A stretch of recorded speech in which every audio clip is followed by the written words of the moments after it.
In an earphone, that engine is the driver. It cannot be overstated how important it is to have a good...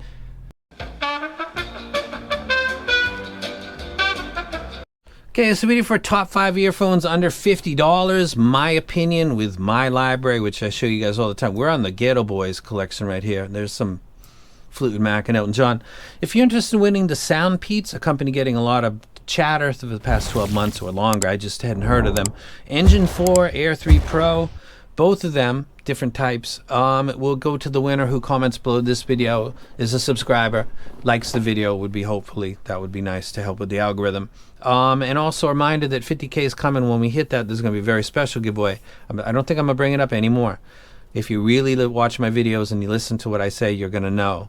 And I'm not going to say it again, like if somebody should have told me. I'm telling you now, don't miss that one. And we're done with that. Now, top 5, put the border up. And I like this border system for the top 5s because on the top right, we've got 5, 4, 3, 2, 1, ranked from lowest to highest. Then on the bottom, we've got the genres they're most appropriate for, and then tech ranking from lowest up to number 1. I think we're covering everything right there. Let's go ahead and start with number 1. The Cadenza by Kiwi ears. I don't think I'm going to take time to look at every graph. I might put it up though. It's a set that I liked a lot. I thought it sounded very musical. I didn't think it sounded dark, but I thought it wasn't fatiguing, would be the way to put that. I could listen to this set for a long time, a sofa set, which means that it's probably something that's not boosted in the treble too much. I love it. I thought it was something similar to the Pen-On Serial, which I was a big fan of. I think that's a triple driver. Like it a lot. Next set is the Kiwi ears Dolce. And I actually thought about not putting it right here because it's right next to one from the same brand. A brand which I really didn't talk about much until just about a year ago because I didn't even really know much about them or if they release good stuff. The mid bass is more emphasized as well as the upper mids and treble, so it's more of a V-shaped set, but sometimes that just matches what I'm listening to. Seems like classical and acoustics really kind of step out. Some vocals also seem to step forward, but in a pleasing way. Maybe not most natural replay, but I like it because it's a switch up to a lot of sets that I possess. Next one is the Belon Z300, which is a collaboration that I did. It's got a very good driver in it with a nice elevated surround so it can handle the low hits. It's got a tuning that is very much something what I do. Should I highlight my own collab? Well, I did a video promoting and saying people should purchase it, so walking away and not commenting anymore seems weird. It's got sub-bass, mid-bass, mids, upper mids that really match my target. It's got a resonance peak for the coupler, and then it just continues. It's really my target, really. And actually, if I go to my original target, it's almost a perfect fit. This is an updated target. The shell quality, the cable quality in its price range is excellent. A lot of people bought it and love it. Thank you for your trust in what I do. Sometimes things go sideways. I'm not going to get into that any further, but this turned out well, and a lot of people are happy. There doesn't seem to be any QC dramas going on. So I'm very pleased with it. For a library like mine, like I'm talking about, it just fits perfectly. Next set is going to be another collaboration. It's the TruthEar's Zero Blue. And that might be a surprise to some because right now the TruthEar Zero Red is the big set. But I said in my red video that if you've got the blue and you like it, you maybe hold, because the blue was a revelation. The blue was a disappointment for me because I didn't come up with the idea first. And then I just got over my own feelings quickly and hyped the hell out of the blue one because it plays back stuff like the Ghetto Boys and Kendrick Lamar and Tupac and all of that, even some reggae, like nothing else in my entire collection, because it sounds like it's got a separated low frequency driver, which audibly sounds slightly detached from the replay, but that is the special sauce of the blue. It sounds like a thumping big driver plus your other system. Like if I had the edifier and the low frequency turned way up and left the others, or my car audio system, I went overboard with the, which I do, with the amp, and didn't go overboard with the amps that are doing the mids and my separates, my mids and my tweeters. So it sounds like a car audio or home audio system that's a bass lover system because they're jacking up the bass a little bit. That's what the TruthEar Zero sounds like, and I love it to this day. If you like something more refined and polished, the red would be your thing. I'm team blue. So there's that.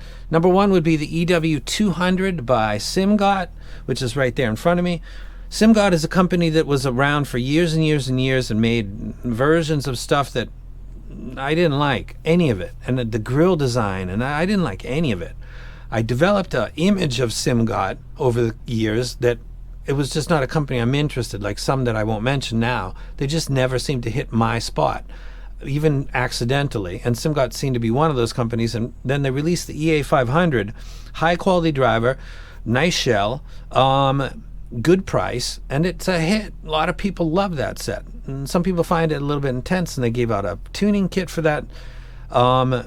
So the way that they handle their customers is brilliant there. This is the whole thing. Now they come out with a set that has a metal shell like the EA500, has a better cable than the EA500, and in my opinion, it sounds like it's got a better driver than the EA500. It seems like they're building their sets around the engine, which is the driver, which is what everybody should do, but they don't. Sometimes they package stuff up beautifully with lots of nice accessories and these nice tips that are expensive on their own, but you're getting it with this kind of semi-budget set, and then the driver is just a regular DLC with nothing special. Or something like that, a graphene driver that you could get for $20, and they're not doing that with Simgot. It's all built around the transducer. The transducer is everything. The better that is, the better the chances of you getting excellent, in somebody's opinion. This is for music playback. If I've got a computer, I want a good processor. I want a good graphics card. I want the engines inside, the CPU and the GPU, to be of high quality and to handle my tasks. In an earphone, that engine is the driver. It cannot be overstated how important it is to have a good set of internals. You can't overstate that. It is literally everything. You cannot take a set that's got a low quality driver and tune it like a high quality and think that you're getting back the same replay. I see people do that all the time. Enjoy the hobby in the way that you enjoy it. I completely disagree with you. I think that's kind of coping. Save money and buy more expensive stuff. Is it worth it to get the more expensive stuff?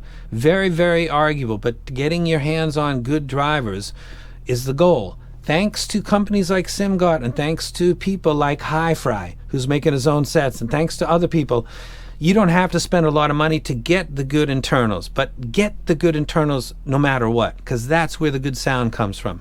How did I just go off on that rant? I don't know, I'm sorry. Now, back down to the bottom. I think if you're interested in hip-hop, the two sets that you should probably get out of these would be the TruthEar Blue or the Z300 My Collab, because they'll both do hip-hop like a champ.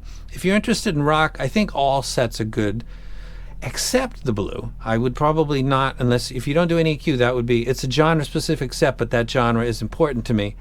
How you doing, Future? How you doing, Freeway? Hey, Ghetto Boys, as you can see. Reggae, all sets except the Zero. Again, it's not really for that. Classical, I would say the Dolce and the EW200 by Simgot would be the two sets that I would pick for classical. Go to tech. I would say the lowest of these five would be the Cadenza. Next would be the Z300.